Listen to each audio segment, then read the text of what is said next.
जय हिंद दोस्तों। जैसा कि मैंने आपको पिछली वीडियो में बहुत बेहतरीन तरीके से आपके ऋण वगैरह के बारे में, पितृ ऋण हो गया, आपका ऋषि ऋण हो गया, ठीक है ना, सभी ऋणों के बारे में महत्वपूर्ण जानकारी दी थी। और इसके बाद मैंने आपको बताया था महाकाव्य के बारे में। महाकाव्य में प्रमुख रूप से मैंने दो महाकाव्य बताए थे आपको। जैसा कि बात कर लें हम कि पहला महाकाव्य जो है महाभारत का, और दूसरा जो महाकाव्य है कहीं ना कहीं वो होता है किसका, कहना सर जी, वो है आपका रामायण का। देखो दोनों महत्वपूर्ण हैं और दोनों से कहीं ना कहीं बहुत बेहतरीन तरीके से क्वेश्चनों का संग्रह आपको देखने को मिलता है, ठीक है ना। महत्वपूर्ण तो आपके लिए यह है कि आप किस प्रकार की तैयारी करने का कार्य कर रहे हैं जिससे कि आपके जीवन में कष्ट उत्पन्न ना हो। देखिए भैया जी, आपको बता दें कि जो महाकाव्य हैं, पहला महाभारत की बात कर लें और चाहे रामायण की बात कर लें, दोनों ही कहीं ना कहीं विशेष रूप से अपना अपना फर्ज निभाने का कार्य करते हैं। अगर मैं महाभारत की बात करूं, महाभारत की बात करूं तो श्री कृष्ण ने महाभारत में भगवत गीता का ज्ञान देने का कार्य किया। और जबकि मैं रामायण की बात करूं तो वहीं पर दूसरा रूप देखने को मिलता है जहां पर पुरुषोत्तम श्री राम की वार्ता कहने का कार्य करते हैं। कहा जाता है रामायण के बारे में, जो रघुवंशी कुल के बारे में कहा जाता है कि प्राण जाए किंतु बचन न जाए, इस प्रकार की बातें आपको देखने को मिलती है रामायण काल में। महाकाव्य एक बहुत बेहतरीन सा महाकाव्य देखने को मिलता है। और अगर हम बात करें सबसे बड़ा जो महाकाव्य है महाभारत के बारे में, हम वहाँ पर बात करने का कार्य किया। और आज हम बात करेंगे वैदिक काल के बारे में। आखिर वैदिक काल होता क्या है उसके बारे में महत्वपूर्ण तरीके से मैं आज आपको जानकारी देने का कार्य करूँगा।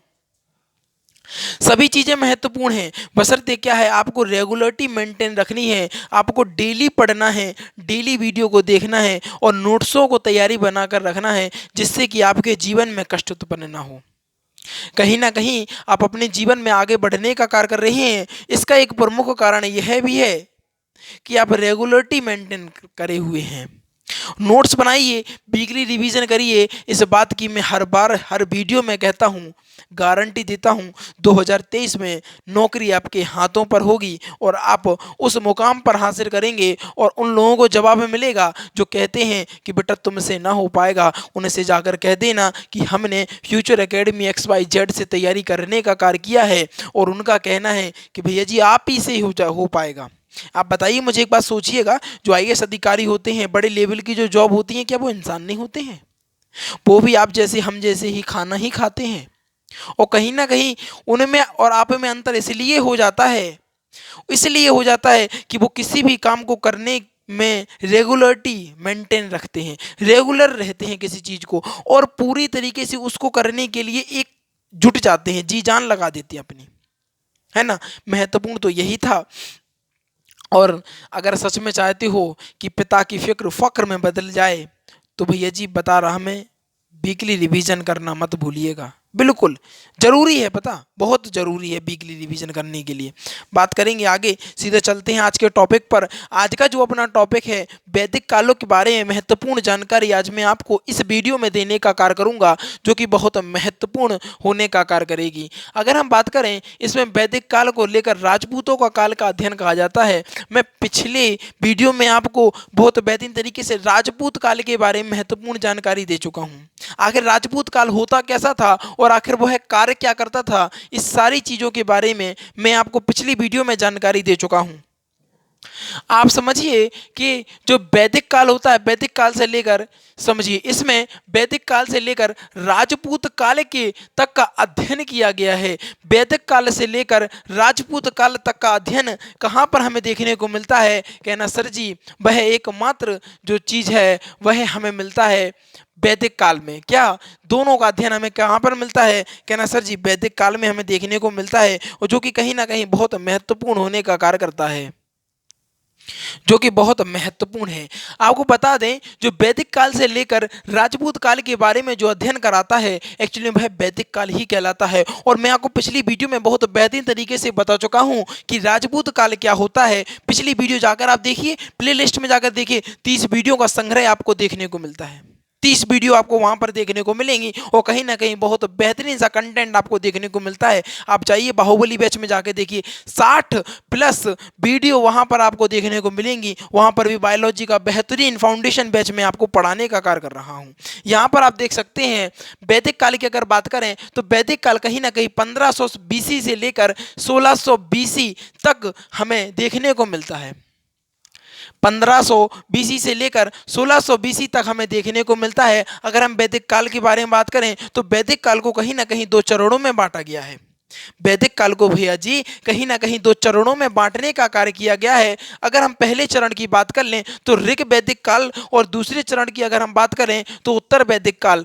ऋग वैदिक काल तथा उत्तर वैदिक काल, हाँ भैया जी, ऋग वैदिक काल तथा उत्तर वैदिक काल दोनों के बारे में यहाँ पर आपको बताने का कार्य किया गया है, जो कि बहुत महत्वपूर्ण है। आप समझिए कि वैदिक काल को कहीं ना कहीं 2 तरीके से 2 भागों में बांटने का कार्य किया गया है। अगर हम वैदिक काल की बात करें तो वैदिक काल को कहीं ना कहीं 1500 बीसी से लेकर 600 बीसी तक का संग्रह आपको देखने को मिलता है वैदिक काल में। अगर वहीं पर हम बात करें तो वैदिक काल को कहीं ना कहीं 2 चरणों में विभाजित किया गया है। पहला जो भाग है उसको ऋग वैदिक काल तथा दूसरे भाग को हम उत्तर वैदिक काल कहने का कार्य करते हैं। अगर हम ऋग वैदिक काल की करें तो ऋग वैदिक जो काल का जो संग्रह है कहीं ना कहीं 1500 बीसी से लेकर 1000 बीसी तक हमें देखने को मिलता है। और जबकि हम उत्तर वैदिक काल की बात करें तो 1000 बीसी से लेकर 600 बीसी तक हमें देखने को मिलता है। दोनों चीजें बहुत महत्वपूर्ण हैं।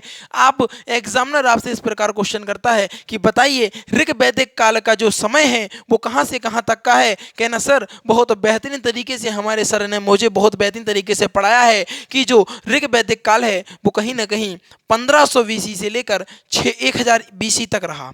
कितने तक? कहना सर 1500 बीसी से लेकर 1000 बीसी तक रहा। अगर हम उत्तर वैदिक काल की बात करें तो 1000 बीसी से लेकर 600 बीसी तक वहां पर उत्तर वैदिक काल रहा। तो दोनों चीजें बहुत महत्वपूर्ण है, दोनों चीजें बहुत महत्वपूर्ण है। अगर हम बात करें वैदिक काल में समाज के निर्माणता, समझिए किस प्रकार को क्या होता था, आप समझो थोड़ा। यहाँ पर जो वैदिक समाज के निर्माण कौन थे? आर्य हुआ करते थे। वैदिक काल में जो समाज का निर्माण कौन करते थे? आर्य लोग करते थे। कौन करते थे? आर्य लोग किया करते थे। अगर हम बात करें आर्य मध्य एशिया से आए हुए थे। बहुत महत्वपूर्ण क्वेश्चन यहाँ पर बनता है, मैं आपको याद दिलाने का कार्य करूँगा। 2018 की जो वैकेंसी थी रेलवे की, वहाँ पर बहुत बेहतरीन तरीके से पूछा गया था कि आर्य कहाँ से आए हुए थे। कहना सर जी आर्य मध्य एशिया से आए हुए थे। कहाँ से? मध्य एशिया से आने का कार्य किया गया था, जिसे हम मैक्स मूलर, किसको? जिसको मैक्स मूलर से आए थे।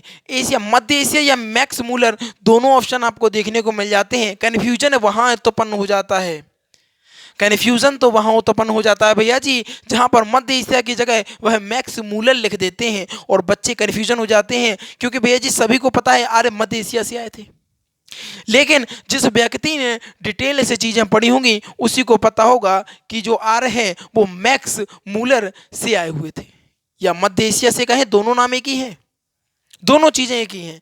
इसके बाद हम बात करें, इसके आगे अगर हम बात करें आए हुए थे। और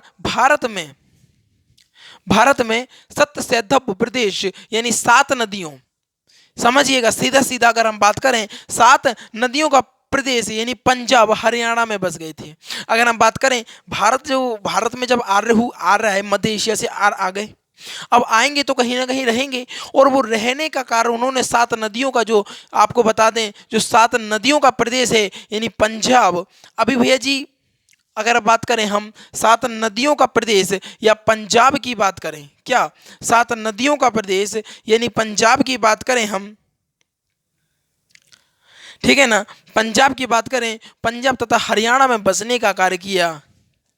कहां पर? कहना सर जी पंजाब तथा हरियाणा में बसने का कार्य किया। दोनों चीजें बहुत महत्वपूर्ण हैं, आप देख सकते हैं। आपको बता दें कि जो आर्य जो आए थे, आए मध्य एशिया से आए, ठीक है, ये तो बात क्लियर है। मध्य एशिया से आने के बाद मैं आपको बता दूं कि भारत के वह 7 नदियों का जो प्रदेश कह सकते हैं आप, है ना। 7 नदियां हुआ करती थी पहले पंजाब की, अगर हम बात करें 7 नदियां हुआ करती थी। आज तो 5 नदियों का समूह कहा जाता है पंजाब को। पहले के समय में 7 नदियां हुआ करती थी, और 7 नदियों का अगर हम प्रदेश बोलें तो पंजाब की बात करें और हरियाणा की बात करें, यहां पर बसने का कार्य किया था आर्यों ने। अगर हम अगले पॉइंट की बात करें तो आर्यों की जो भाषा थी वह संस्कृत हुआ करती थी। आपको बता दें तो आप समझिएगा कि आर्यों की जो भाषा हुआ करती थी वह संस्कृत भाषा हुआ करती थी। संस्कृत भाषा होने के एक प्रमुख कारण यह भी है भैया जी, आपको बता दें संस्कृत भाषा सबसे शुद्ध भाषा बोली जाती है। सबसे शुद्ध भाषा है संस्कृत, सबसे शुद्ध भाषा कह सकते हैं संस्कृत। तो आर्यों की जो भाषा हुआ करती थी वो कहीं ना कहीं संस्कृत हुआ करती थी। और आपको बता दें कि एक क्वेश्चन इस प्रकार भी आता है, कहना सर किस प्रकार आता है भैया जी, एक क्वेश्चन इस प्रकार आता है कि ये क्वेश्चन पूछा जाता है एग्जाम में कि बताइए देवताओं की भाषा किस कौन सी होती है, देवताओं की भाषा कौन सी है। तो भैया जी मैं आपको बता चुका हूं सबसे बेहतरीन भाषा जो है वह संस्कृत भाषा है। तो संस्कृत भाषा सबसे शुद्ध भाषा है ना। तो संस्कृत भाषा आर्यों की भाषा कह सकते हैं कि जो आर्यों की जो भाषा थी वह संस्कृत हुआ करती थी। जो देवताओं की भाषा भी देखो यहीं पर आ गया भैया जी, जो देवताओं की भाषा हुआ करती थी जिस कारण आर्य स्वयं को श्रेष्ठ कहते थे। आर्यों का कहना था कि हम श्रेष्ठ हैं, आर्यों का ये कहना था कि हम श्रेष्ठ हैं, ये कहते थे, समझिए। इसके अलावा बात करें इन्हें संस्कृत नहीं आती थी। किनको कहना भैया जी, इनको संस्कृत नहीं आती थी, अर्थात भारत के मूल निवासी आर्य या निम्न कहा जाता था, अनार्य या निम्न कहा जाता था। जिन्हें संस्कृत नहीं आती थी, जैसे जिनको आर्य का मानना था भैया जी, आपको बताएं कि जिनको संस्कृत आती है वही महत्वपूर्ण है, जिनको संस्कृत आती है। अब उनकी भाषा देवताओं की भाषा कहते थे, वो कहते थे हम स्वयं श्रेष्ठ हैं क्योंकि हमें संस्कृत भाषा आती थी। और जिन्हें संस्कृत भाषा नहीं आती थी उन्हें वह कहते थे कि यह भारत के मूल निवासी अनार्य, अनार्य या निम्न कहते थे, यानी नीचा कहा जाता था। अनार्य, आर्य नहीं अनार्य कहा जाता था, इस प्रकार का इनका कहना था आर्यों का। अगर हम बात करें दक्षिण भारत की तो दक्षिण भारत में आर्यीकरण अगस्त ऋषि ने किया था। बहुत महत्वपूर्ण क्वेश्चन है यह, आरआरबी में तथा एमटीएस में तथा एसएससी में देखा हुआ बहुत बेहतरीन क्वेश्चन है। और भैया ये फेवरेट है इनका, ये रेलवे वालों का तो बहुत फेवरेट है। जब देखो जब कुछ ना मिले ना तो बस ये क्या करते हैं, ये वाला क्वेश्चन डाल देते, यही वाला क्वेश्चन डालते हैं ये। अब बात करें दक्षिण भारत का जो आर्यीकरण है अगस्त ऋषि ने किया था। दक्षिण भारत का आर्यीकरण किसने किया था कि ना सर जी, दक्षिण भारत का जो आर्यीकरण है वह अगस्त ऋषि ने किया था, ठीक है ना। इसके अलावा बात करें उत्तर भारत का, उत्तर भारत का अगर आर्यीकरण की बात करें तो राजा विदेह, पुरोहित, पंडित गौतम रघुगढ़ ने किया था। समझिए इतना बेहतरीन सन्नाब। एक बार और रिवीजन करते हैं। उत्तर भारत का आर्यीकरण, अगर हम दक्षिण भारत की बात करें तो कहना सर जी दक्षिण भारत का आर्यीकरण तो अगस्त ऋषि ने किया था। तो इंपॉर्टेंट यहां पर है क्योंकि चीजें कठिन यहां से हो जाती हैं। उत्तर भारत का आर्यीकरण राजा विदेह के पुरोहित हुआ करते थे। राजा विदेह के पुरोहित, पुरोहित यानी पंडित गौतम रघुगढ़ ने, किसने, राहुगढ़ ने किया था। अब इस प्रकार क्वेश्चन आ जाता है, बताइए गौतम राहुगढ़ किसके पुरोहित हुआ करते थे। कहना सर जी राजा विदेह के पुरोहित हुआ करते थे। एग्जामिनर घुमा घुमा के क्वेश्चन करता है, वो सोचता है कि आपने डिटेल से पढ़ा कि वन लाइनर से पढ़ के आ गए ऊपर ऊपर का। यही महत्वपूर्ण है, बहुत बहुत चीजें महत्वपूर्ण है आपके लिए जब तक आपको चीजें बिल्कुल तरीके से नहीं आ जाती हैं, ठीक है ना। अगर हम बात करें उत्तर भारत का जो आर्यीकरण है, राजा विदेह पुरोहित पंडित, राजा विदेह के जो पुरोहित थे, पुरोहित यानी पंडित थे, गौतम राहुगढ़ ने किया था। किंतु यह गंगा नदी को पार नहीं कर पाए। गंगा नदी को पार करके पटना नहीं पहुंच पाए, गंगा नदी को पार करके पटना नहीं पहुंच पाए, जिस कारण अथर्ववेद में पाटलिपुत्र को अछूतों की भूमि कहा गया है। क्या कहा गया है, अछूतों की भूमि कहने का कार्य किया गया है। यहाँ पर एक बार और पढ़ते हैं, आप समझिएगा। उत्तर भारत का जो आर्यीकरण है, राजा विदेह हुआ करते थे, उनकी एक पुरोहित यानी पंडित की अगर बात करें तो गौतम राहुगढ़ ने आर्यीकरण उत्तर भारत का किया था। और किंतु क्या हुआ कि इन्होंने गंगा नदी को पार करके पटना नहीं पहुंच पाए, जिस कारण अथर्ववेद में एक लेख देखने को मिलता है कि पाटलिपुत्रों अछूतों की भूमि कहा गया है। किसकी? अछूतों की भूमि कहा गया है। और यहाँ के गंगा जल को पवित्र नहीं माना गया है। एकमात्र गंगा जल जो अथर्ववेद में बताया गया है कि वह पवित्र नहीं है। कहाँ का? वो है भैया जी आपके पटना का, क्योंकि उसको अछूतों की भूमि कहा गया है अथर्ववेद में। सभी चीजें महत्वपूर्ण है। यहां पर इस प्रकार भी क्वेश्चन बनता है कि बताइए जो उत्तर वैदिक काल का आर्यीकरण किसने किया था? कहना सर जी गौतम राहुगढ़ ने किया था। ठीक है ना। इसके बाद बात कर लेते हैं, एक बार रिवीजन कर लेते हैं जिससे चीजें क्लियर हो जाएं और जीवन में कष्ट उत्पन्न ना हो। समझिएगा एक बार, इन्हें वैदिक काल से लेकर राजपूत काल का अध्ययन किया जाता है। ठीक है ना। इसके बाद बात करें जो वैदिक काल है, कहीं ना कहीं 1500 ईसा पूर्व से लेके 600 ईसा पूर्व तक यहाँ पर देखने को मिला। और विदेह काल है, कहीं ना कहीं दो भागों में बांटा गया। अगर हम पहले भाग की बात करेंगे तो ऋग वैदिक काल तथा दूसरे भाग को उत्तर वैदिक काल कहा। अगर ऋग वैदिक काल की बात करें तो इसको 1500 बीसी से लेकर 1000 बीसी तक रहा, जबकि उत्तर वैदिक काल 1000 बीसी से लेकर 600 बीसी तक रहा।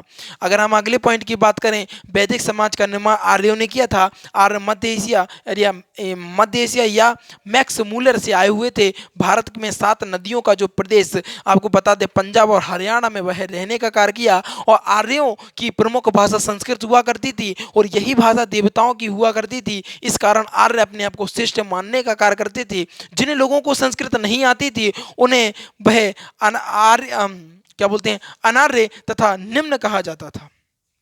दक्षिण भारत की अगर बात करें तो दक्षिण भारत का आर्यीकरण किसने किया था? कहना सर जी दक्षिण भारत का आर्यीकरण अगस्त्य ऋषि ने किया था। अगर वही हम उत्तर वैदिक काल की बात कर लें तो उत्तर वैदिक काल का जो आर्यीकरण है, विदेह के पुरोहित राजा विदेह के पुरोहित हुआ करते थे। राजा विदेह पुरोहित पंडित गौतम राहुगढ़ के द्वारा किया गया था। क्या हुआ कि ये गंगा पार कर कर पटना नहीं पहुंच सके, जिस कारण अथर्ववेद में एक शब्दांश देखने को मिलता है। वहां पर उसने अछूतों की भूमि यानी पाटलिपुत्रों को अछूतों की भूमि कहने का कार्य किया। बहुत महत्वपूर्ण थी आज की चीजें और कल हम इसी की आगे वार्ता करेंगे, आगे बात करेंगे। बहुत बेहतरीन तरीके से चीजें जाएंगी आगे तक। बशर्ते क्या है, आपको रेगुलरिटी मेंटेन रखनी पड़ेगी। आप बेहतरीन तरीके से नोट्स बनाइए, डेली पढ़िए, वीकली रिवीजन था डेली रिवीजन करिए। 2023 में जॉब आपके हाथ में होगी, इस बात की गारंटी दे रहा मैं आज, कोई नहीं देगा। ठीक है ना। इसी के साथ वीडियो को समाप्त करने का कार्य करूंगा। जितने भी विद्यार्थी हमारे नए हैं जल्दी से वीडियो को लाइक कर दीजिएगा, चैनल को सब्सक्राइब कर लीजिएगा और शेयर करके आइएगा अपने यार दोस्तों और चाहने वालों के साथ, क्योंकि आज की जो वीडियो थी कहीं ना कहीं बेहतरीन गजब और लाजवाब होने का कार्य कर रही थी। इन्हीं चंद शब्दों के साथ विदा लेना चाहूँगा। जीवन में आनंदित रहिएगा और आगे बढ़ते रहिएगा। Thanks for watching. और इसका स्क्रीनशॉट ले लीजिएगा। ठीक है ना। एक बार मैं हट जाता हूँ, स्क्रीनशॉट ले लीजिए इसका जल्दी से।